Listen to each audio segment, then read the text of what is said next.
Very good evening, students. Welcome back to the next lecture. And in this lecture, we will discuss the Constitution of India, the definition of Constitution of India, the salient features of Constitution of India, functions of Constitution of India, sources of Constitution of India, and at last, we will discuss the Constitution of India typically contains. क्या सारी चीज़ें typically contain करता है Constitution of India. देखो, घबराने की डरने की ज़रूरत है नहीं, ठीक है. ज़्यादा टाइम नहीं लूँगा और निपटा दूँगा एकदम फार्मूले के साथ. तो बिल्कुल एकदम शांत मन करके बैठ जाओ पढ़ने के लिए. और कॉन्स्टिट्यूशन ऑफ इंडिया के बारे में अब हम पढ़ने जा रहे हैं, ठीक है. अभी तक मैंने जो यूनिट 1 के लेक्चर दिए हैं उसमें बहुत सारे टॉपिक्स चूँकि अलग अलग हैं ना, तो अलग अलग ही पढ़ाया है मैंने, ठीक है. चूँकि इन सब का आधार कॉन्स्टिट्यूशन ऑफ इंडिया है. अभी कॉन्स्टिट्यूशन ऑफ इंडिया को मैं थोड़ा सा बैक साइड से स्टार्ट करा रहा हूँ ताकि जो है अब आप कॉन्स्टिट्यूशन ऑफ इंडिया के बारे में जान लें, उसके फंक्शंस जान लें, उसके फीचर्स जान लें, ठीक है. सोर्सेस को भी समझ लें. तो एक बार 1 बाय 1 इसको जो है देख लेते हैं, ठीक है. तो पहले क्वेश्चन आएगा कि what do you mean by constitution of India. What do you mean by constitution of India, ठीक है. सेलिएंट फीचर्स आएगा उसका, फिर क्या आएगा, फंक्शन आ सकता है, सोर्सेज आ सकता है, और typically contains. What constitution of India typically contains. क्या कॉन्स्टिट्यूशन ऑफ इंडिया के अंदर क्या सारी चीज़ें हैं जो वो कंटेन करके रखता है अपने अंदर. टिपिकली कंटेन्स लिख दिया मैंने यहाँ पर, ठीक. अब ये क्वेश्चंस का एकमात्र सॉल्यूशन मैं आपको बताने जा रहा हूँ. एकमात्र यानी 1 बाय 1 देख लेंगे. इतना लेंदी नहीं करूँगा मैं आपके लिए. मैं जान रहा हूँ कि लेक्चर बना रहा हूँ, बहुत सारी चीज़ें मैं उसमें आपको बता दे रहा हूँ. उलझन मच जाती होगी, तबीयत ख़राब होने लगती होगी, तो इसलिए थोड़ा सा शॉर्ट करके समझा रहा हूँ, ठीक है. तो कॉन्स्टिट्यूशन ऑफ इंडिया की डिफिनेशन सबसे पहले आप एग्जामिनर को बताएंगे कि उसकी डिफिनेशन क्या है. डिफिनेशन क्या है कॉन्स्टिट्यूशन ऑफ इंडिया की. तो डिफिनेशन देख लीजिए. Document containing rules and laws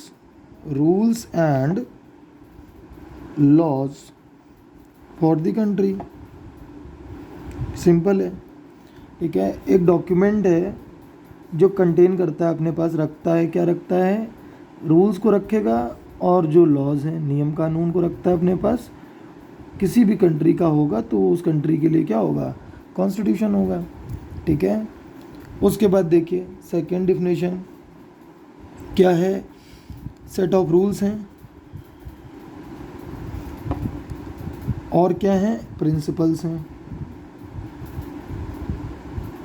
set of rules हैं, सेट ऑफ प्रिंसिपल्स हैं, ठीक है, जो स्पेसिफाई करते हैं. क्या स्पेसिफाई करते हैं, क्या स्पेसिफाई करेंगे कि हाउ अ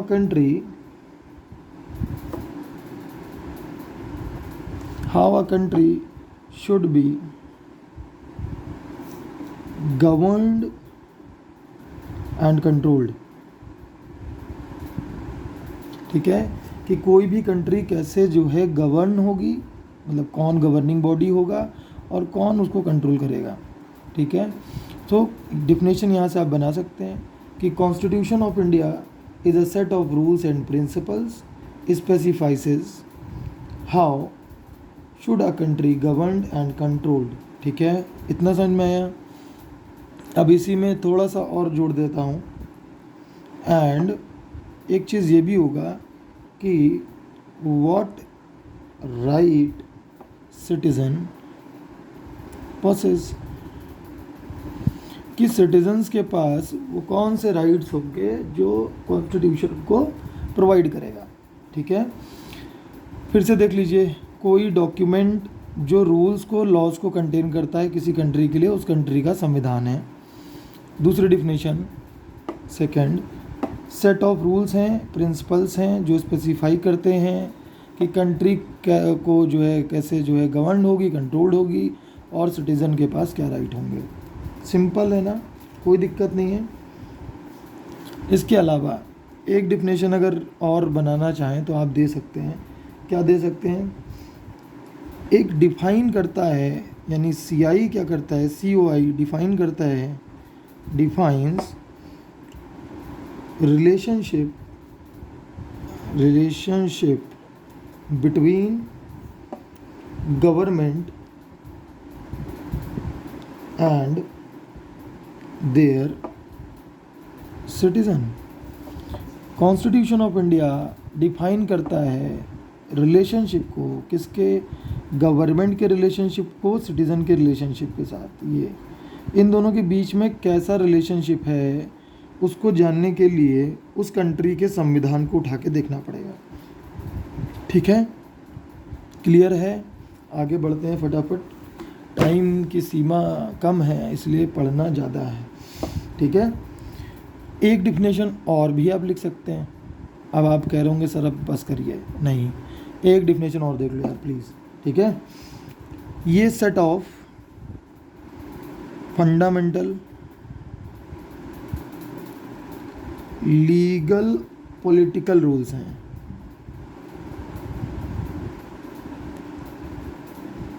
ठीक है, ये क्या है? Set of fundamental legal political rules.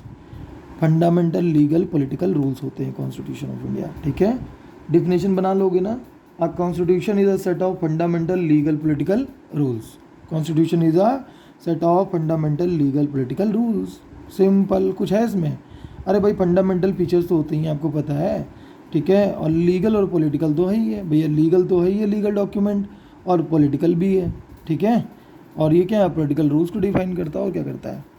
कुछ और तो करता नहीं है। ठीक, ख़त्म करें। अब सबसे पहले एक चीज़ और भी जान लीजिए कि पहले हमारे संविधान में जो है, जो प्रीवियस आर्टिकल्स हैं हमारे पास, ये समझ लीजिए एडिशनल बता रहा हूँ, वो लिखना है नहीं लिखना है वो आपको देखना है। ठीक है, प्रीवियस जो आर्टिकल थे वो हमारे पास कितने थे बच्चों? 395 आर्टिकल थे लगभग। ठीक है, इसके साथ ही साथ हमारे पास जो कि ये 95 आर्टिकल, 395 आर्टिकल्स 22 पार्ट में थे। ठीक है, और हमारे पास पहले 8 स्केड्यूल थे।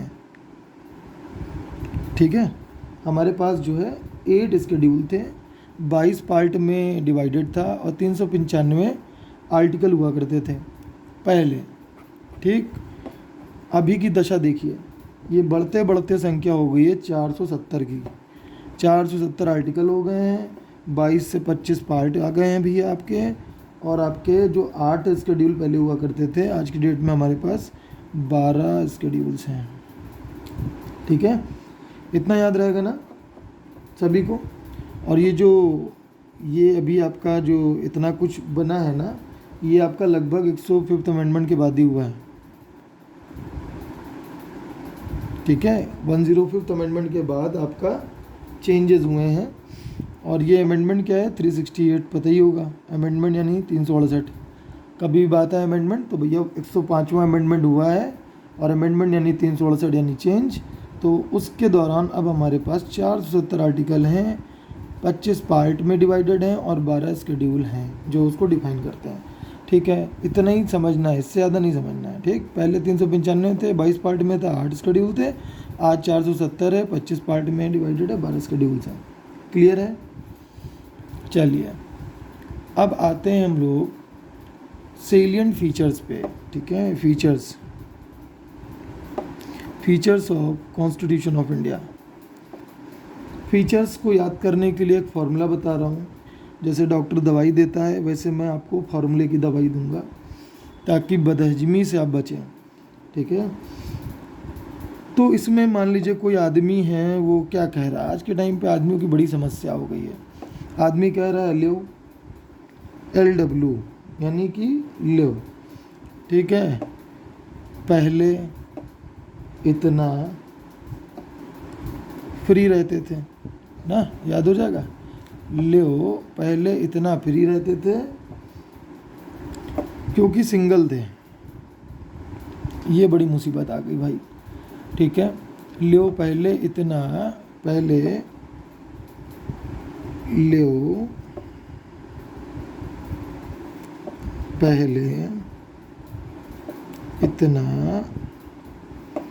फ्री थे। क्यों फ्री थे भाई तुम? क्योंकि तुम सिंगल थे ना, सिंगल। अब सिंगल थे तो सख्त लौंडे हो गए तुम, ठीक है, यानी कि रिजिड। और कभी कभी यार फ्लेक्सिबल भी हो गए, ऐसी बात नहीं है, ठीक है, कभी कभी फ्लेक्सिबल भी हो जाते हो गए, ठीक है। इसके बाद जो है, क्यों रिजिड एंड फ्लेक्सिबल क्यों हुए? क्योंकि तुमने कुछ डीपीएसपी बनाई होंगी अपनी, कुछ अंदरूनी कानून बनाए होंगे तुमने अपने, जिस वजह से तुम ऐसा कर रहे थे। डीपीएसपी तुम्हारी होंगी अपनी, और भैया 3 टायर से तुम चल रहे थे, ठीक। याद हो जाएगा फार्मूला, स्क्रीनशॉट ले लो। लियो पहले इतना फ्री थे, सिंगल थे, क्योंकि हमने कुछ रिजिड रूल्स और कुछ फ्लेक्सिबल थे, हम थोड़े रिजिड थे, सख्त थे, थोड़े फ्लेक्सिबल थे, ठीक है। हमने डीपीएसपी बना रखी थी और 3 टायर से चलते थे। ये हो गया फार्मूला फीचर का। अब आइए फीचर्स को और समझ लेते हैं कि अब इसमें लिखेंगे क्या। अगर फार्मूला याद हो गया हो तो 1 बाय 1 देख लीजिए। एल से क्या हो जाएगा? ये लेंथीएस्ट कॉन्स्टिट्यूशन है, lengthiest constitution. L stands for lengthiest constitution, ठीक है। लेंथीएस्ट क्यों है? ये देखो भैया, पूरे वर्ल्ड का सबसे खतरनाक संविधान इंडिया के पास है, इसीलिए सबसे बड़ा संविधान है, लेंथीएस्ट कॉन्स्टिट्यूशन है, ठीक है, याद रहेगा। डब्ल्यू से क्या हो जाएगा? अरे लेंथीएस्ट है, लिखा गया भैया, रिटन कॉन्स्टिट्यूशन है, ठीक है, रिटन कॉन्स्टिट्यूशन है। इससे पहले लेक्चर में भी मैंने आपको बताया था रिटन कॉन्स्टिट्यूशन के पीछे का लॉजिक, ठीक है, क्योंकि हमारे यहाँ चेंजेस करना मुश्किल होता है। लिखित कानून है हमारे पास, संविधान है लिखित, ठीक है। अमेंडमेंट जानते ही खतरनाक है, ठीक है, हो नहीं पाएगा। ब्रिटेन का अनरिटन कॉन्स्टिट्यूशन है, बदलाव प्रक्रिया बहुत तेज़ी से होती है, तो इसलिए अनरिटन कॉन्स्टिट्यूशन बोलते हैं, ठीक है। पी देख लीजिए, हमारे यहाँ पार्लियामेंट्री फॉर्म ऑफ गवर्नमेंट है, पार्लियामेंट्री फॉर्म ऑफ गवर्नमेंट है, ठीक है, पार्लियामेंट्री फॉर्म ऑफ गवर्नमेंट है हमारे यहाँ, ठीक है, ये लिख देंगे। आई से क्या हो जाएगा? हमारे यहाँ इंडिपेंडेंट जुडिशरी है, हमारे यहाँ इंडिपेंडेंट जुडिशरी है, कोई प्रेशर नहीं है, ठीक है, जुडिशरी अलग से ही कार्य कर रही है, इंडिपेंडेंट है एकदम, ठीक है। हायरार्की में देख लीजिए, ये टॉप पे सुप्रीम कोर्ट बैठी है, बीच में हाई कोर्ट बैठा है, इससे नीचे डिस्ट्रिक्ट कोर्ट है, ठीक है। सारे के सारे जो है अपनी दुनिया में रहते हैं, ये इनकी अपनी एक अलग दुनिया है इसी पिरामिड के अंदर, ठीक है। इनकी दुनिया में सबसे ऊपर जो है सुप्रीम कोर्ट है, मिडिल में हाई कोर्ट है, और सबसे नीचे सबऑर्डिनेट कोर्ट्स और डीसी कोर्ट आता है, ठीक है। तो ये हो गया आई में लिखना है आपको। एफ से लिखना है आपको फंडामेंटल राइट, फंडामेंटल राइट्स हैं, every citizen possesses fundamental rights, ठीक है। हर सिटीज़न के पास फंडामेंटल राइट्स हैं जो उसको गारंटी देते हैं, ठीक है। क्या गारंटी रहते हैं? बोलने का अधिकार है, शिक्षा का अधिकार है, इस तरीके से 6 तरीके के आधार आपको जो है अधिकार मिले हुए हैं, ठीक है। एस से देखिए क्या है हमारे यहाँ? सिंगल सिटीजनशिप है, हमारे पास सिंगल सिटीजनशिप है। हमारे यहाँ आधार कार्ड एक है, एक अधिकार एक आदमी, सॉरी एक आधार एक आदमी, ठीक है। आधार कार्ड की ऐसी कुछ पंचलाइन है ना कि सिंगल सिटीजनशिप है हमारे यहाँ, ठीक। कोई आदमी यूपी का है और कहीं अदर स्टेट में जाएगा तो उसको एक अलग से नया आधार कार्ड नहीं बनवाना है, सिंगल सिटीजनशिप है, एक आदमी का एक ही आधार होगा, एक ही पैन कार्ड होगा, तो इसलिए सिंगल सिटीजनशिप है। आर से रिजिड एंड फ्लेक्सिबल ही है, इसमें कुछ चेंज नहीं है, फार्मूले के आधार पे ही है। रिजिड एंड फ्लेक्सिबल का मतलब रिजिड तो है हमारे यहाँ का कॉन्स्टिट्यूशन, साथ ही साथ क्या है? फ्लेक्सिबल भी है, ठीक है। यानी कि बदलाव प्रक्रिया कठिन है बट होती, ठीक। आइए डीपीएसपी, डीपीएसपी हमारे यहाँ स्टेट लेजिस्लेचर के पास अपना directive principle of state policy है। एवरी लेजिस्लेचर और state has their own DPSPs, वो उसमें अपनी बदलाव प्रक्रिया कर सकते हैं। स्टेट लेजिस्लेचर के हाथ में स्टेट का लेजिस्लेचर है, वो अपना बदलाव करें, तो उसको फेडरल प्रिंसिपल भी कहते हैं। फेडरलिज्म भी आप इसमें लिख सकते हैं, क्योंकि फॉर्मूले में नहीं आ रहा है, अलग से लिख लो, कोई दिक्कत नहीं। 3 टियर सिस्टम देख लो। 3 टियर सिस्टम है, सेंट्रल गवर्नमेंट है जो सेंटर में बैठी हुई है, स्टेट गवर्नमेंट है जो स्टेट चला रही है, और गांव दबले कुचले जो गांव हैं उसके लिए बना है पंचायती राज। ठीक है, पंचायती राज सिस्टम है, या म्यूनसिपैलिटी वगैरह हो गई आपकी। ठीक है, तो पंचायती राज वैसे ग्राम विलेजेस के लिए लोकल सेल्फ गवर्नमेंट दे रखी है, लोकल सेल्फ गवर्नमेंट है। ठीक है, जो कि ग्रास रूट लेवल पे काम करती है बच्चों। ठीक है, तो 3 टायर सिस्टम के अंदर क्या लिखेंगे, हमारे पास सेंट्रल गवर्नमेंट है, स्टेट गवर्नमेंट है जो स्टेट लेजिस्लेचर को फॉलो करेगी, ये यूनिटरी फॉर्म ऑफ गवर्नमेंट है, और पंचायती राज जो आपका ग्रास रूट लेवल पे विलेज टाइप की गवर्नमेंट होती है, उसको हम लोकल सेल्फ गवर्नमेंट के नाम से जानते हैं। तो करेंटली हमारे पास 3 टायर सिस्टम है। याद हो गया सभी को? ठीक है, स्क्रीनशॉट आप ले सकते हैं। ठीक है, आगे बढ़ जाएं। ले लिया स्क्रीनशॉट? ठीक, अब आगे हम लोग बढ़ते हैं किसकी तरफ, फंक्शंस ऑफ इंडियन कॉन्स्टिट्यूशन की तरफ। Functions of Indian constitution. Indian constitution के क्या फंक्शन है? देखो, इसका भी एक फॉर्मूला है याद करने का। ठीक है, अगर तुमने अपना DL फेंक ही दिया है, अगर तुमने अपना DL फेंक ही दिया है पुलिस को देख के, मान लो एक्सपायर था, तो पुलिस वाला कह रहा है जाओ बेटा ले आओ, जाओ बेटा ले आओ। ठीक है, तो यहाँ पर भी लिख लो DL सॉरी L इसका है, DL, यहाँ फेंक दिया है। ठीक है, तो जाओ ले आओ। ठीक है, इतना याद हो जाएगा ना। तो D से बताता है कि फंक्शन का क्या है, कि ये डिसीजन मेकिंग अथॉरिटी कौन होगा ये सिग्निफाई करता है। ठीक है, कॉन्स्टिट्यूशन ऑफ इंडिया क्या करता है, सिग्निफाई करता है,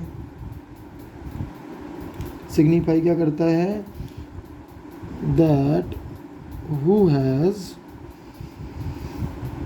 पावर टू मेक डिसीजंस। ठीक है, कंट्री के डिसीजंस की पावर किसके हाथ में, D स्टैंड फॉर डिसीजन। ठीक है, डिसीजन किसके पास है कंट्री में, रूल्स नॉर्म्स बनाने की। ठीक है, कौन डिसीजन लेगा सोसाइटी के अंदर। अब L से देख लीजिए, L से क्या है, law and order. Law and order को मेंटेन करना, to maintain law and order within the society, state या जो पार्लियामेंट है, मतलब सॉरी जो यूनियन है। ठीक है, तो लॉ एंड ऑर्डर को बरकरार रखना। ठीक, ऐप से देख लीजिए, ऐप 2 ऐप है ना, एक है आपका फंडामेंटल राइट और दूसरा है आपका फंडामेंटल ड्यूटीज़। ठीक है, तो फंडामेंटल ड्यूटीज़ हैं, फंडामेंटल राइट्स हैं, फंडामेंटल ड्यूटीज़ इसका एक फंक्शन है। ठीक है, कि आपको ये फंडामेंटल राइट्स का अधिकार भी दिलाता है और फंडामेंटल ड्यूटीज़ का भी अधिकार दिलाता है, जैसे जस्टिस है। ठीक है, जस्टिस में है to provide justice, to provide justice, इसका एक फंक्शन क्या है, जस्टिस दिलाना। ठीक है, फंडामेंटल ड्यूटीज़ दिलाना, फंडामेंटल राइट्स दिलाना। ठीक है, लॉ एंड ऑर्डर को बनाना, बरकरार रखना, और डिसीजन कौन लेगा ये चीज़ बताना। ठीक है, L से क्या हो जाएगा आपका, L से हो जाएगा लिमिटेशंस ऑफ द गवर्नमेंट। और गवर्नमेंट की जो लिमिटेशन है बच्चों, उसको जो है क्या करेगा, ये बताएगा। ठीक है, इन्फॉर्मेशन आपको दे देगा कि जो है गवर्नमेंट की लिमिटेशंस क्या होगी। ठीक है, तो आप यहाँ पर ये भी लिख सकते हैं, define limitations of the government. Clear है, फंक्शंस क्लियर हैं। ठीक है, डीएल फेंक दिया है, फेंक दिया है तो जल ले आओ। ठीक, ये देख लीजिए, स्क्रीनशॉट ले सकते हैं आप, ये ले लीजिए, ये ले लीजिए। ठीक, अब आगे बढ़ते हैं। अब थोड़ा सा दिमाग ओपन कर लीजिएगा क्योंकि कई सारे टॉपिक्स पढ़ा रहा हूँ।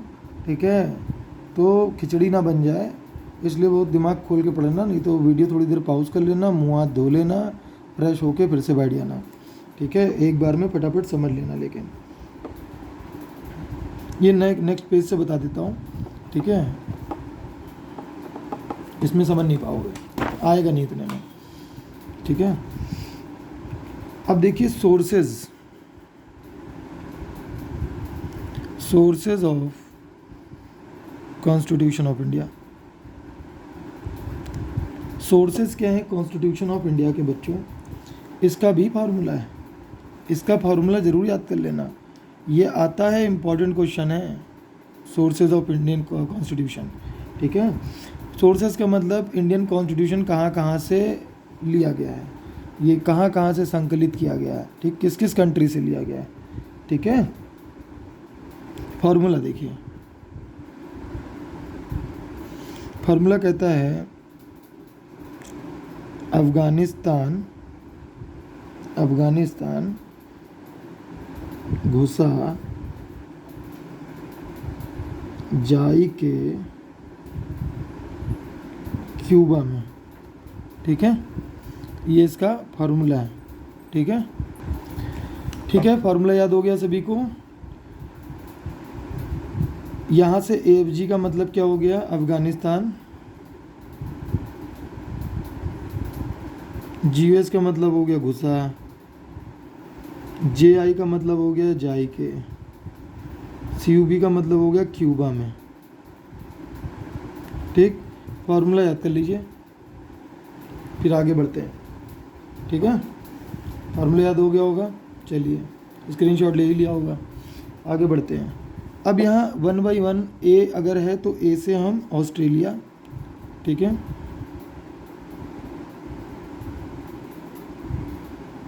ऑस्ट्रेलिया। अब देखिए ऑस्ट्रेलिया से हमने क्या क्या लिया है, तो ऑस्ट्रेलिया में आप इस T पे ध्यान दीजिए, ये जो ऑस्ट्रेलिया है ना, इस T पे ध्यान दीजिए।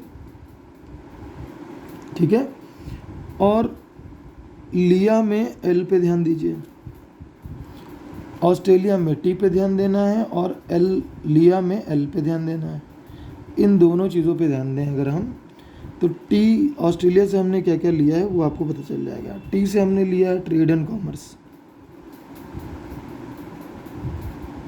ठीक है, और T से क्या लिया है, T से हमने दो चीज़ें ली हैं, इससे थर्ड लिस्ट भी ली है।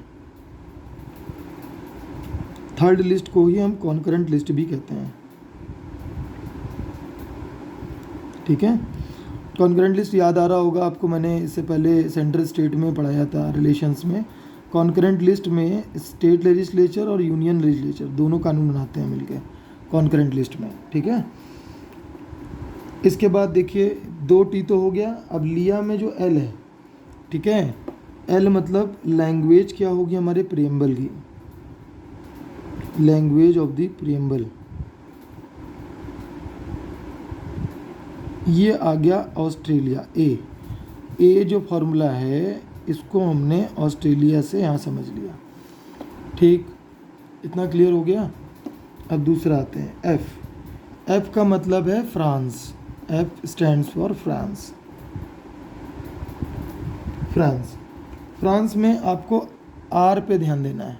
ठीक है, R पे आप ध्यान दीजिए। देखिए क्या क्या निकल रहा है, रिपब्लिक। ठीक है, फ्रेटर्निटी, इक्वालिटी, लिबर्टी। ठीक है, फ्रांस में R से रिपब्लिक कंट्री निकल रहा है। रिपब्लिक का क्या मतलब होता है, देखो फ्रांस यार समझ रहे ना, बाहर की कंट्री है तो बाहर क्या है, छूट छूट छूट छूट, कुछ भी करो छूट, कोई दिक्कत नहीं, करते रहो, कोई प्रॉब्लम नहीं है, ठीक है, तो छूट है, ठीक है। एक तो रिपब्लिक हो गया आपका, आर से तो रिपब्लिक है, भाईचारा है, फ्रेटर्निटी है, इक्वालिटी है, सभी को समान अधिकार है, और लिबर्टी यानी छूट है। तो छूट है यानी इक्वालिटी होगी, यानी फ्रेटर्निटी होगा, भाईचारा होगा सब में, और रिपब्लिक नेशन है, ठीक है। ऐसा नहीं है कि राजा का बेटा राजा होगा, रिपब्लिक नेशन है ये, ठीक है। कोई भी आदमी जो क्वालिफिकेशन है रखता है, एलिजिबिलिटी क्राइटेरिया मीट करता है, can be the king of the country, ठीक है। चलिए ये समझ में आ गया हो ना, फ्रांस मतलब छूट, ठीक। अब जी, एफ से हो गया फ्रांस, जी से हो गया जर्मनी, जर्मनी, ठीक है। जर्मनी से आगे बता दूं, तीसरा यहीं पर समझ लीजिए, जर्मनी।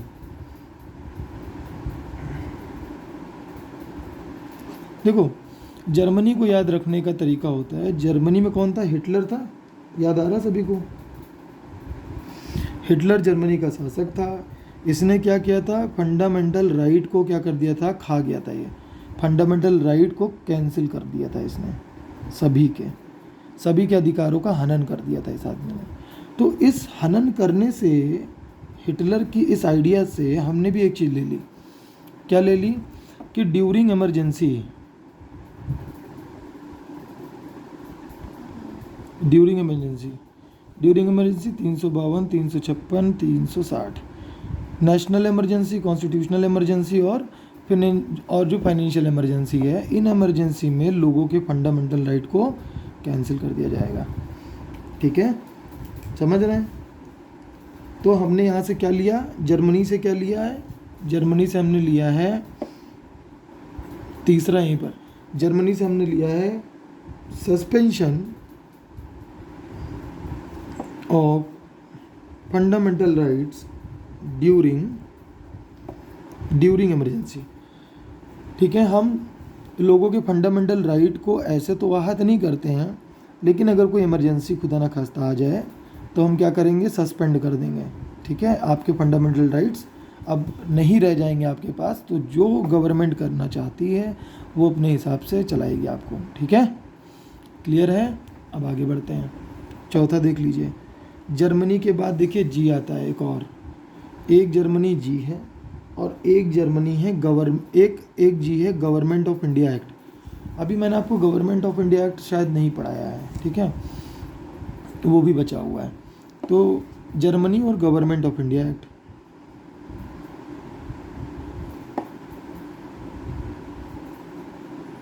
उन्नीस सौ 1935 है, ठीक है। तो गवर्नमेंट ऑफ इंडिया एक्ट 1935 आते आते क्या हुआ, लोगों को अपने, चूँकि कॉन्स्टिट्यूशन की रिक्वायरमेंट थी, उसके लिए गोली में सम्मेलन, यानी कि जो है राउंड टेबल कॉन्फ्रेंस, ठीक है, या जो है आपका क्या कहते हैं, जो लाला लाजपत राय के टाइम पे जो कमीशन भारत आया था, ठीक है, तो जो है ये सारी चीज़ें हुई थी, कुछ चीज़ें दौर चला था, और जो है उसके बाद गवर्नमेंट ऑफ इंडिया एक्ट 1935 से निकलने के बाद कुछ चीज़ें हमें, कुछ चेंजेस मिले, यानी कि मान के चलिए 10% जो है आपको वोटिंग राइट्स मिल गए थे इंडिया को, ठीक है। तो कुछ चीज़ें गवर्नमेंट ऑफ इंडिया एक्ट में अच्छी हुई थी, ठीक है। तो वो काफ़ी चीज़ों का सम्मेलन हुआ था, उसके बाद जाके आपको आपके जो राइट्स थे इंडिया में, कॉन्स्टिट्यूशन जो बना है उसके अधिकारों में आपको कई सारी चीज़ें मिली थी, ठीक है। वो गवर्नमेंट ऑफ इंडिया एक्ट जब पढ़ाऊँगा तो उस समय आपको बता दूंगा कि क्या क्या सारी चीज़ें हुई थी, ठीक है। तो अभी के लिए खाली इतना समझ लीजिए कि जो गवर्नमेंट ऑफ इंडिया एक्ट 1935 जो था हमारे देश में, ये बेसिकली हमारे जो लीडर्स थे, फाउंडिंग फादर्स हुए थे, नेहरू थे, जिन्ना थे, सारे के सारे जो भी लोग थे, तो उन लोगों का डिमांड था कि हमें कॉन्स्टिट्यूशन चाहिए भारत का किसी भी हाल में, ठीक है। क्योंकि फर्स्ट वर्ल्ड वॉर में क्या हुआ था कि जो है फर्स्ट वर्ल्ड वॉर के टाइम पे जो फर्स्ट वर्ल्ड वॉर हुई थी, तो उसमें जो है इंडिया से लोगों का पार्टिसिपेशन मांगा गया था। तो उस पार्टिसिपेशन में क्या हुआ था, बहुत सारे लोगों को अपनी जान और माल की हानि हुई थी, ठीक है, इंडिया को। तो सेकेंड वर्ल्ड वॉर में जब फिर से डिमांड करी, तो हमारे जो लीडर्स थे वो थोड़े बहुत एजुकेटेड हो चुके थे, पढ़ाई लिखाई करके आए थे भाई सब, तो अब ये किसी भी हाल में मानने को तैयार नहीं थे, क्योंकि बड़े धोखेबाज थे लोग। ठीक है, ये वादा कभी ना करना वाला जो गाना होता है ना, वो उस समय लागू हो गया था। ठीक है, वादे बहुत तोड़ते थे लोग। ठीक है, तो रिप्रेजेंटेशन इन्होंने गवर्नमेंट ऑफ इंडिया एक्ट 1935 के बाद बेसिकली दिया था, लेकिन वो बहुत माइन्यूट से ही डिफरेंसेस थे, जिसमें मेन रोल जो अदा किया था, जैसे साइमन कमीशन रिपोर्ट थी, आपका राउंड टेबल कॉन्फ्रेंस था, वाइट पेपर पब्लिश किया था ब्रिटिशर्स ने 1933 के अराउंड, और जॉइंट सेलेक्ट कमेटी की रिपोर्ट्स के बेसिस पे, उसके ग्राउंड्स के बेसिस पे इन्होंने रिप्रेजेंटेशन एक तरीके से देने की बात की थी कि जो इंडियंस हैं उनको हम जो है कुछ राइट्स देंगे। ठीक है, पहले तो हमारे लोग ही नहीं बैठते थे पार्लियामेंट में। ठीक है, तो सारे डिसीजंस जो हैं ब्रिटिशर्स ही लेते थे हमारे लिए। तो अब नेता चाह रहे थे कि हमारे लिए डिसीजंस जो है हम खुद लें। ठीक है, भारत का संविधान बने और कॉन्स्टिट्यूएंट असेंबली जो है कॉन्स्टिट्यूशन की रचना करे। छोटा मोटा मैं आपको बता दे रहा हूँ खाली ओवरव्यू। तो इसके बाद जो है गवर्नमेंट ऑफ इंडिया एक्ट में जो जो चीज़ें मिली, ठीक है, वो यहाँ पर हम लिखेंगे खाली। ठीक है, बस छोटा सा एक आपको एग्जांपल दिया है, मुझे पता है थोड़ा सा लेंदी हो गया, फिलहाल सारी बातों को यहाँ पर थोड़ा सा बताना ज़रूरी था, क्योंकि government of India act 1935 lengthiest act है अभी तक का। ठीक है, कहते हैं कि कॉन्स्टिट्यूशन में लगभग 200 आर्टिकल्स तो खाली इसी से लिए गए हैं। ठीक है, इतना बड़ा कॉन्स्टिट्यूशन है कि 200 आर्टिकल लेने के बाद ही पन्ने भरे जा रहे थे, समझ रहे हैं। तो पूरा एक्ट कॉपी पेस्ट करना बहुत कठिन था। ठीक है, नहीं कर सकते थे। तो इसमें जो मांग की गई थी, जो मांग करने के बाद हमें जो जो मिला था, वो क्या मिला था बच्चों, वो मिला था हमें एक फेडरल फीचर मिला था। फेडरल फीचर मिला, ये फेडरल फीचर खाली और खाली प्रोविंसीज पे लागू होता था। ठीक है, और प्रिंसली स्टेट्स के लिए नहीं था। प्रिंसली स्टेट्स क्या होते हैं, प्रोविंसीज क्या होते हैं, सब मैं आपको आगे के लेक्चर में जब गवर्नमेंट ऑफ इंडिया पढ़ाऊंगा तब बता दूंगा। ठीक है, अभी के टाइम पे फेडरल फीचर मिल गया था, यानी स्टेट्स के पास पावर आने वाली थी, सॉरी आ चुकी थी, कि जो है अब वो भी लेजिस्लेचर बनाने के लिए जो है काम कर रहे थे। प्रोविंसीज अपने लेजिस्लेचर बना रही थी। इमरजेंसी के प्रोविजंस मिल गए थे, इमरजेंसी के प्रोविजंस मिले थे हमें। ठीक है, साथ ही साथ हमें एक जुडिशरी मिल गई थी, इंडिपेंडेंट जुडिशरी मिल गई थी, और एडमिनिस्ट्रेशन में रिप्रेजेंटेशन मिला था इंडियंस को। ठीक है, एडमिनिस्ट्रेशन में अब बिठाए जाने लगे थे लोग, क्योंकि जान गए थे कि बड़े चतुर हो गए हैं अभी इंडिया वाले साले। तो जो है चतुरता के उसमें जो है एडमिनिस्ट्रेशन में इनको थोड़ा बहुत रिप्रेजेंटेशन देना पड़ेगा, नहीं तो ये नाक में दम कर देंगे, रहने उन्हें नहीं देंगे। ठीक है, तो फिर छोड़ छाड़ के भागना पड़ेगा। तो सोने की चिड़िया कौन छोड़ना चाहता है, तो उन्होंने कहा चलो कम लोगों को रिप्रेजेंटेशन दे देते हैं। तो ये बेसिकली इसलिए बता रहा हूँ कि गवर्नमेंट ऑफ इंडिया एक्ट से ये चीज़ें हमने कॉन्स्टिट्यूशन में ली हैं अपने। ठीक है, यहाँ से हमने ये सारी चीज़ें उठाई हैं। ठीक, ये पता चल गया आपको गवर्नमेंट ऑफ इंडिया एक्ट 1935, इसका भी स्क्रीनशॉट रख लीजिए। पांचवा देखिए, यूएसएसआर, ये कौन है भाई साहब, अरे इसको कौन भूलेगा, ये तो भैया अपने मित्र हैं, रशिया हैं। ठीक है, तो रशिया से हमने क्या सारी चीज़ें ली हैं, क्योंकि रशिया आप ये कह सकते हैं कि एक फ्रेंड है, एक दोस्त है। हम हमेशा रशिया को दोस्त के तौर पे ही देखते हैं।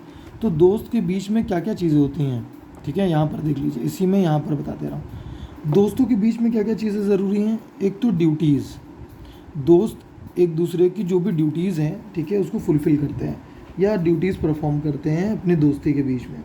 ठीक है, वो प्लान्स बनाते हैं। ठीक है, तो हमने जो 5 ईयर प्लान्स है यहीं पर लिया है, 5 ईयर प्लान्स। ठीक है, तो वो प्लान्स बनाते हैं एक दूसरे को घूमने टहलने का। ठीक है, तो यहाँ पर 5 ईयर का प्लान हमने रशिया से ले लिया है, अपने दोस्त कंट्री से। ठीक है, और इसके साथ ही साथ इनमें एक आइडिया ऑफ जस्टिस का भाव रहता है। ठीक है, कि ना तुम हमारे साथ दगा करो, ना हम तुम्हारे साथ दगा करेंगे। तो ये हमने 3 फीचर्स जो है यूएसएसआर के कॉन्स्टिट्यूशन से लिए हैं। ठीक है, इसके अलावा भी 1-2 चीज़ें मॉडल, जैसे डीपीएसपी हो गया तुम्हारा, सॉरी डीपीएसपी वगैरह आयरलैंड से लिया है। ये आपका मेन है जो आपका रशिया से लिया गया, यूएसएसआर से लिया गया। ठीक, सॉरी थोड़ा सा गड़बड़ हो जाता है ऊपर नीचे, ज़्यादा चीज़ें दिमाग में रखी नहीं जा सकती हैं। ठीक, इसको स्क्रीनशॉट ले लीजिए।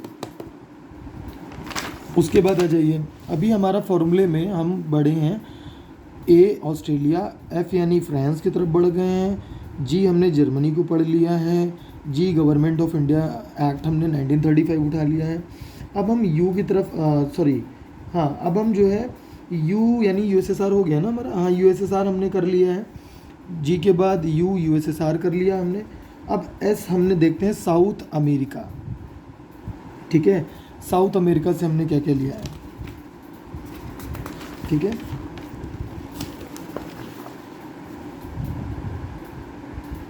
ठीक है, तो जो साउथ अफ्रीका है, सॉरी वो मैंने अमेरिका बोल दिया गलती से, साउथ अफ्रीका होगा ये, ठीक है, साउथ अमेरिका नहीं होता, ये साउथ अफ्रीका है हमारा, S stand for south Africa. अच्छा आप लोग एक चीज़ तो जानते होंगे कि गांधी जी साउथ अफ्रीका गए थे ना, देखो क्या करने गए थे वो मुझे नहीं पता, ठीक है, लेकिन हाँ इन्होंने एक काम वहाँ पर अच्छा किया था कि साउथ अफ्रीका का कॉन्स्टिट्यूशन में उनको हेल्प किया था, ठीक है, साउथ अफ्रीका के कॉन्स्टिट्यूशन डेवलपमेंट में उनको हेल्प किया था, चेंज किया था वहाँ का जो कॉन्स्टिट्यूशन है। तो साउथ अफ्रीका से याद रखिएगा, गांधी जी को याद रखेंगे आप सभी, ठीक है। तो यहाँ से चूँकि चेंज किया था, तो चेंज जहाँ पर बात आती है बच्चों, वहाँ क्या आता है, अमेंडमेंट। तो अमेंडमेंट जो प्रोसीजर है 368, वो हमने कहाँ से लिया है, हमने साउथ अमेरिका से लिया है। क्या लिया है, अमेंडमेंट ऑफ द कॉन्स्टिट्यूशन, ठीक, अमेंडमेंट ऑफ द कॉन्स्टिट्यूशन हमने साउथ अफ्रीका से लिया है उधार। इसके बाद देखिए थर्ड आता है, सॉरी हमारे पास जो है नेक्स्ट जो है जे, ठीक है, तो ए से क्या हो गया हमारा, ऑस्ट्रेलिया हो गया, एफ से हमारा क्या हो गया, फ्रांस हो गया, जी से जर्मनी हो गया, जी से गवर्नमेंट ऑफ इंडिया एक्ट हो गया, यू से यूएसएसआर हो गया, एस से साउथ अफ्रीका हो गया, जे से होता है हमारा जापान। जापान से हमने क्या क्या लिया है, याद भी करते चलिएगा भैया, ठीक है, जापान उठा लेते हैं हम लोग, जापान, ठीक है, जापान में पी हटा दो अगर तो क्या हो जाएगा, जान, वाओ, जान, ठीक है, और जान सभी की क्या होती हैं, राइट टू लिव होती हैं। बस यही एक चीज़ हमने जो है यहाँ से ली, एक चीज़ हमने यहाँ से ली है, एक चीज़ साउथ अफ्रीका से ली है, और जर्मनी से भी हमने सस्पेंशन ऑफ राइट्स लिए हैं, ठीक है। तो जापान से हमने यही चीज़ ली है। इसके बाद आता है आई स्टैंड फॉर आयरलैंड, फॉर्मूले में देख लीजिएगा, बार बार पलटना पड़ रहा है मुझे, ठीक है। तो हम आयरलैंड से क्या लेके आए हैं, आयरलैंड, आयरलैंड से हम लोगों ने पहला तो लिया है डी, लास्ट में डी आ रहा ना, तो डीपीएसपी, डीपीएसपी लिया है। इसके बाद हमने लिया है इलेक्शन, जो प्रोसीजर हमारे यहाँ होते हैं, इलेक्शन प्रोसीजर, ठीक है, और नॉमिनेशन हमने लिया है, nomination of the member in Rajya Sabha by president, president nominate करता है ना कुछ कैंडिडेट्स को राज्यसभा में, Rajya Sabha means voice of the state, ठीक है, काउंसिल ऑफ द स्टेट भी बोलते हैं इसको, ठीक है। तो डीपीएसपी लिया है, इलेक्शन प्रोसीजर लिया है, और इलेक्शन में ही नॉमिनेशन भी आ जाता है, तो याद कर लेना राज्यसभा में प्रेसिडेंट नॉमिनेट करता है कुछ लोगों को, तो ये प्रोसीजर हमने यूएसएसआर से लिया। कुछ ना याद आया, डीपीएसपी याद रखिएगा, इम्पॉर्टेंट है, आयरलैंड से हमने डीपीएसपी लिया, ठीक है। उसके बाद है आपका कनाडा, कनाडा से हमने क्या क्या सारी चीज़ें ली हैं, फॉर्मूले को देख लीजिएगा। कनाडा, कनाडा में एक चीज़ याद लिखिएगा कि यहाँ पर आपका सेंटर आता है, CNTR, ठीक है, सी स्टैंड फॉर सेंटर, ठीक है। अब सेंटर मतलब क्या सारी चीज़ें हैं, जैसे फेडरेशन है आपका, federation, federation with strong centre, ठीक है, पहला। दूसरा रेसिडुअरी पावर विद सेंटर, ठीक है, सारे सेंटर वाले हैं। और इसके बाद देखिए distribution of power, distribution of power with centre. देखो रेसिडुअरी पावर तुम्हें पता है, मैं पढ़ा चुका हूँ तुम्हें, ठीक है, जो आपका स्टेट लेजिस्लेचर या कॉन्करेंट लिस्ट में ठीक है। स्टेट लिस्ट, कॉन्करेंट लिस्ट और यूनियन लिस्ट में जो मुद्दे रह गए होते हैं उसका डिसीजन पार्लियामेंट के पास होता है, यानी रेसिडोरी पावर होती है सेंटर के पास। डिस्ट्रीब्यूशन ऑफ पावर सेंटर और स्टेट के बीच में, यानी कि सेंटर से पावर जा रही है, ठीक।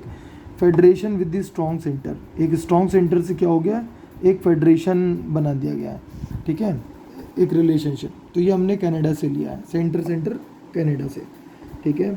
इसके बाद आते हैं यूएसए। सबसे पावरफुल कंट्री है यूएसए, याद रखिएगा, पावरफुल कंट्री से, पावरफुल कंट्री। पावरफुल कंट्री क्यों है, ठीक है, क्यों है भैया, यहाँ पर प्रेसिडेंट के पास पावर है, सुप्रीम कोर्ट के पास पावर है, यहाँ पर लोगों के पास राइट्स हैं, इनका कॉन्स्टिट्यूशन रिटन है, इनके पास फंडामेंटल राइट्स हैं, सुप्रीम कोर्ट इंडिपेंडेंट है, चाहिए हो गया, ठीक है। इनके पास स्टेट के प्रोविजंस हैं, provisions of the state, provisions of the states हैं, स्टेट के पास अपने प्रोविजंस हैं, ठीक है। इसके बाद इनके पास प्रीएम्बल है, ठीक है, इसीलिए भैया ये सत्ता में है। इतनी सारी चीज़ें हैं, देखिए ये सब याद हो जाएंगी भाई। प्रेसिडेंट वहाँ पावर में रहता है, सुप्रीम कोर्ट पावर में आई है, राइट्स हो जाएंगे, तुम पावर में आ जाओगे, रिटन कॉन्स्टिट्यूशन होगा, लिखित होगा, तो पावर तो है ही है, रिटन कॉन्स्टिट्यूशन है, फंडामेंटल राइट्स हैं लोगों के पास, ठीक है, प्रोविजंस ऑफ द स्टेट है और प्रीएम्बल है, ठीक है। ये हमने किससे लिया है, यूएसए, पावरफुल कंट्री से, याद रखिएगा, ठीक है। इसके बाद देखिए आपका आ जाता है ब्रिटेन।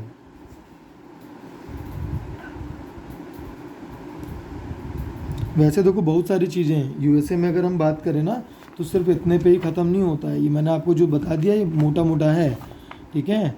इसके बाद अगर आप मान लीजिए ऐड करना चाहते हैं तो यहाँ पर इंडिपेंडेंट जुडिशरी हो जाएगी, इंडिपेंडेंट जुडिशरी हो जाएगी, ठीक है। दूसरा हो जाएगा आपका जैसे जुडिशल रिव्यू हो गया, या रिमूवल ऑफ जजेस हो गया, रिमूवल ऑफ जजेस, ये सब यहीं से लिया है। प्रेसिडेंट का फंक्शन ऑफ प्रेसिडेंट, मतलब प्रेसिडेंट क्या कहा सारे कार्य कर सकता है, ठीक है। और वाइस प्रेसिडेंट, ठीक है, वाइस प्रेसिडेंट का कॉन्सेप्ट हमने यहीं से लिया यूएसए से, ठीक। और भी चीज़ें होती हैं, तो बस इतना खाली पढ़ ले यार, ज़्यादा पढ़ लोगे तो पता नहीं क्या करने लगोगे। ब्रिटेन और यूके, ठीक है। यूके से देखिए, ब्रिटेन से हमने क्या सारी चीज़ें ली हैं, यूके से पार्लियामेंट संबंधी चीज़ें ली गई हैं दोस्तों, पार्लियामेंट संबंधी चीज़ें। पार्लियामेंट में क्या होता है, देखो कैबिनेट होता है, हैं, होता है कि नहीं, कैबिनेट सिस्टम, वो लिया है हमने, ठीक है। इसके बाद बाई कैमरलिज्म लिया है, अब उनके पास तो आउट ऑफ सेनेट है, ठीक है, कॉमन पीपल है, तो यहाँ पर हमने लोकसभा राज्यसभा का कॉन्सेप्ट उठाया है, ठीक। अब देखिए हमारे यहाँ कोई अपर हाउस या लोअर हाउस नहीं होता है, upper house and lower house एक प्राचीन कहानी है जो भारतवासियों के मन में हमेशा से रही, और वही अपर हाउस लोअर हाउस किताबों में चला गया, ठीक है। लेकिन हम कभी भी अपर हाउस लोअर हाउस नहीं बोलते हैं, हम हमेशा बोलेंगे तो लोकसभा बोलेंगे और राज्यसभा बोलेंगे, या हम प्रेसिडेंट बोल देंगे, ठीक है। कोई अपर हाउस लोअर हाउस नहीं है इसमें, ठीक है, तो ये मन में निकाल देना, ठीक है। इसके बाद हमने देखिए पार्लियामेंट क्या करती है, लॉ मेकिंग करती है, तो लॉ मेकिंग प्रोसीजर्स लिए हैं, ठीक है, लॉ मेकिंग प्रोसीजर्स हमने लिए हैं। रूल ऑफ लॉ लिया है, रूल ऑफ लॉ यानी रूल ऑफ द लैंड,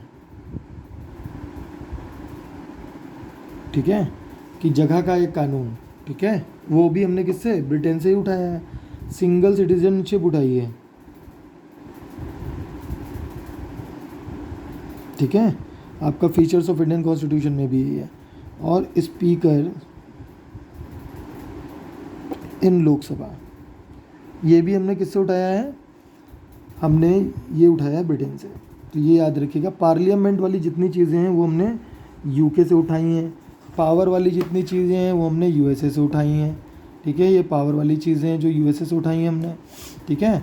उसके बाद आयरलैंड से डीपीएसपी उठाया, जापान से जान राइट टू लाइफ उठाया, साउथ अफ्रीका से हमने क्या उठाया, साउथ अफ्रीका से अमेंडमेंट उठा लिया, गांधी जी गए थे चेंज करने, ठीक है। इसके बाद यूएसएसआर रशिया मित्र कंट्री है, ड्यूटीज़ प्लान्स और आइडिया ऑफ जस्टिस उठाया। उसके बाद government of India act, federal emergency judicial administration उठाया। Suspension of fundamental right Germany है, ठीक है, याद रहेगा। हिटलर से फ्रांस हो गया, तो फ्रांस में सब छूट है। रिपब्लिक रहो, पैटर्निटी, इक्वालिटी, लिबर्टी यहाँ से उठा ली। ऑस्ट्रेलिया में टी और लिया का एल, ट्रेड, थर्ड लिस्ट और लैंग्वेज ऑफ द प्रेम्बल, ठीक है। फार्मूला हो गया आपका, अफगानिस्तान घुसा जाए के क्यूबा में, याद कर लीजिएगा, ठीक है। Sources of Indian constitution important होता है, आता है। और उसके बाद फिनिश कर रहे हैं दोस्तों, 1 घंटा होने को आ गया और देखिए इतने सारे टॉपिक्स मैंने आपको पढ़ा दिए हैं। अब बस आपको एक फार्मूला और बता देता हूँ कि कॉन्स्टिट्यूशन टिपिकली क्या कंटेन करता है, ठीक है। टिपिकली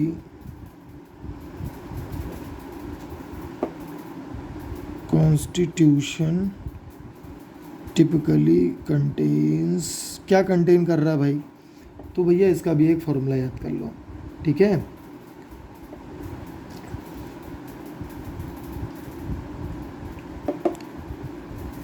FDP JP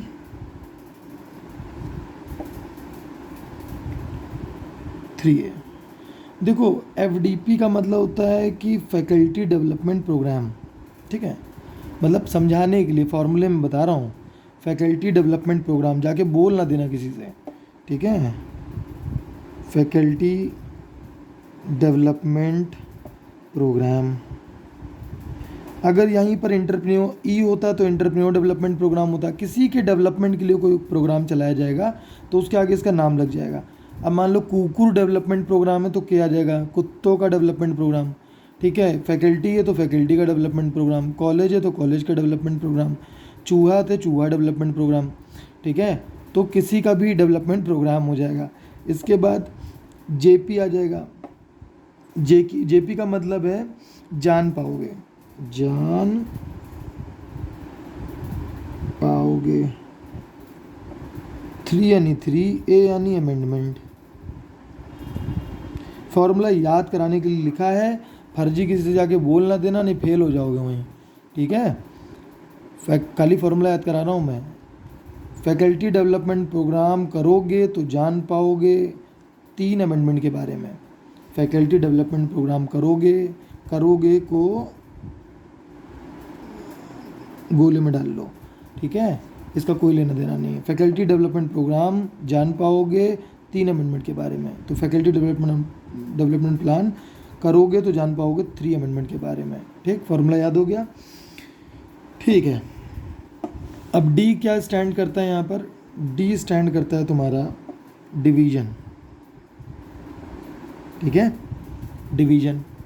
अब डिवीजन क्या है भाई साहब, डिवीजन कुछ और नहीं है बेटा, 470 आर्टिकल में बांट दिया गया है, 25 पार्ट हैं और 12 शेड्यूल हैं, ठीक है। हमारे कॉन्स्टिट्यूशन को बांट के रख दिया गया है आर्टिकल में, शेड्यूल में और आपका पार्ट में, ठीक है। तो ये डिवीजन में हम लिखेंगे, ठीक है। उसके बाद क्या है, सॉरी D से हो गया। F से क्या हो जाएगा, फंडामेंटल राइट। F से याद रखिएगा फंडामेंटल राइट होता है। D से क्या होता है, डिवीजन होता है। P से क्या होता है आपका, P से पार्लियामेंट, याद कर लो। तो ये सब कंटेन कर रहा है कॉन्स्टिट्यूशन के अंदर, ये सारी चीज़ें हैं, ठीक। J से क्या होता है, सभी को पता है, जुडिशरी होगा, ठीक है। फिर देखिए P आ गया, ठीक है। एक का P तो हो गया आपका पार्लियामेंट, एक का P हो गया प्रीएम्बल। प्रीएम्बल होता क्या है, देखो बेटा, हर बुक का एक इंडेक्स पेज होता है। तो कॉन्स्टिट्यूशन की जो बुक है ना, कॉन्स्टिट्यूशन ऑफ इंडिया, उसका भी पहला एक इंडेक्स पेज है, वो बताएगा तुम्हें, ठीक है, कि भैया ये बुक किस चीज़ से संबंधित है, इसमें क्या सारी चीज़ें हैं। यहाँ फेटर्निटी है, यहाँ सोवर्निटी है, यहाँ इक्वालिटी है, यहाँ जस्टिस है, ये सब चीज़ें, इस पे कॉन्स्टिट्यूशन बना है। तो ये प्रीएम्बल बताता है, तो प्रीएम्बल हो गया, ठीक है। प्रीएम्बल अलग से पढ़ा दूंगा, आज ही निपटा दूंगा, परेशान मत हो, निपटा दूंगा मैं, टेंशन ना लो, ठीक है। अब 3A, 3 मतलब 3 टायर सिस्टम। अभी हम लोगों ने देखो बेटा पढ़ा था कि हमारे देश में गवर्नमेंट 3 तरीके से फंक्शन करती है। 3 टायर सिस्टम है हमारे यहाँ। 3 टायर सिस्टम क्या है भैया? एक सेंटर है जिसके पास पावर्स हैं अपनी पूरे भारत को कंट्रोल करना। एक स्टेट है जो पूरे स्टेट को कंट्रोल करेगी। अब तुम कहोगे यार भारत को कंट्रोल हो गया तो स्टेट को काहे अलग से दे रहे हैं पावर? भैया आप बैठे हो जाके कहाँ पर, आप कंट्रोल कर रहे हो दिल्ली से, ठीक है? तो क्या अगर तुम्हारा घर जो है दिल्ली में है और लखनऊ में हम यहाँ पर जो है अभी चूहा मार दें, तुम्हें पता चलेगा चूहा मरा है रोहित सर के घर में कि नहीं मरा है? नहीं पता चलेगा ना। तो तुमने एक काम तो ये किया कि चलो रोहित सर के घर को कंट्रोल करने के लिए स्टेट में प्रोविज़न बना दें, लेकिन रोहित सर के घर के बाद भी बहुत सारे गांव देहात में घर हैं, अब वहाँ चूहा मरा है तो वो कैसे तुम्हें पता चलेगा? तो वो तुम्हें पता चलेगा जब वहाँ लोकल सेल्फ गवर्नमेंट बना दोगे, ठीक है? लोकल सेल्फ गवर्नमेंट, और ये बताएगी भाई साहब कि यहाँ चूहा मरा है, ठीक है? तो इस पे जो कंट्रोल होता है वो कंट्रोल स्टेट का रहता है, ठीक है? अब ये नहीं कह सकते कि सेंटर का नहीं रहता है, इसका तो हर जगह रहता है, ठीक है? तो लोकल सेल्फ गवर्नमेंट जो है ये तुम्हें एकदम गांव देहात तबके लेवल का पूरा बायोडेटा बताती है, ठीक है? तो ये हो गया तुम्हारा क्या, 3 टायर सिस्टम हो गया। अब ए से क्या हुआ बेटा? Amendment procedure. देखिए उसका नाम ही अमेंडमेंट है, अमेंडमेंट प्रोसीजर, ठीक है? अमेंडमेंट प्रोसीजर भी कॉन्स्टिट्यूशन ऑफ इंडिया कंटेन करता है। स्क्रीनशॉट लेना हो तो ले लो, ठीक है? देखो आ रहा है, ठीक है? तो फैकल्टी डेवलपमेंट प्रोग्राम करोगे तो जान पाओगे 3 अमेंडमेंट के बारे में। एफ से क्या हो जाएगा? फंडामेंटल राइट बेटा, कॉन्स्टिट्यूशन में फंडामेंटल राइट्स हैं तो उसको रखता है अपने पास, कंटेन करता है। डी यानी डिवीजन ऑफ पावर है, डिवीजन है हमारे यहाँ, डिवीजन आर्टिकल्स में, शेड्यूल्स में, पार्ट्स में है, ठीक है? पी यानी कि आपका पार्लियामेंट है, तो पार्लियामेंट तो है ही, आपको पता है, लिख देना उसके बारे में। जुडिशरी के बारे में लिख देना, supreme court, district court, high court के बारे में। उसके बाद पी से आपका प्रियम्बल है, प्रियम्बल बता दिया। इंडेक्स पेज होता है कॉन्स्टिट्यूशन का, ठीक है? किस आधार पर कॉन्स्टिट्यूशन बना है वो आपको बताता है। उसके बाद 3 टायर सिस्टम है और अमेंडमेंट प्रोसीजर्स के बारे में वो मैं पढ़ा चुका हूँ, मेरे प्रीवियस नोट्स जाके देख लेना। Thank you very much. 1 घंटा हो चुका है दोस्तों, और देखिए मैंने अपने बताए निर्देशानुसार इस टॉपिक को 3-4 टॉपिक को एक साथ ख़त्म कर दिया विद फार्मूला, ठीक है? अब फार्मूला तुम छोटा सा बनाओगे, छोटी सी पुड़िया बना के फेंक देना एग्ज़ाम में, ठीक है? जिसको उठाना है उठा लेगा अपने मतलब का, ठीक है? तो थैंक यू दोस्तों बहुत समय अपना देने के लिए, और थोड़ा बहुत पढ़ लेना, इससे समझ में आ जाए तो ठीक है। मैं समझूंगा कि मैंने बहुत अच्छा पढ़ा है अपने स्टूडेंट्स को, ठीक है? आगे भी बने रहिए, आगे भी मैं वीडियोस डालता रहूँगा, और अगर मेरे लेक्चर्स आपको पसंद आ रहे हैं तो अपने दोस्तों के साथ शेयर करिए। कोई दोस्त अगर कुछ और तैयारी कर रहा हो उसके साथ भी आप शेयर कर सकते हैं, ठीक है? आसानी होगी उसे याद करने में। फार्मूला बेस पढ़ाऊँगा मैं आगे भी आप लोगों को, ठीक है? ताकि आपको ईजिली आप समझ सकें चीज़ों को। वैसे तो ये 2-4-5 दिन में लोग पढ़ाते हैं, लेकिन मैंने एक ही दिन में आपको निपटा दिया है। तो निपटते रहिए, पढ़ते रहिए, ठीक है? पढ़ेगा इंडिया तभी तो बढ़ेगा इंडिया। नमस्कार दोस्तों।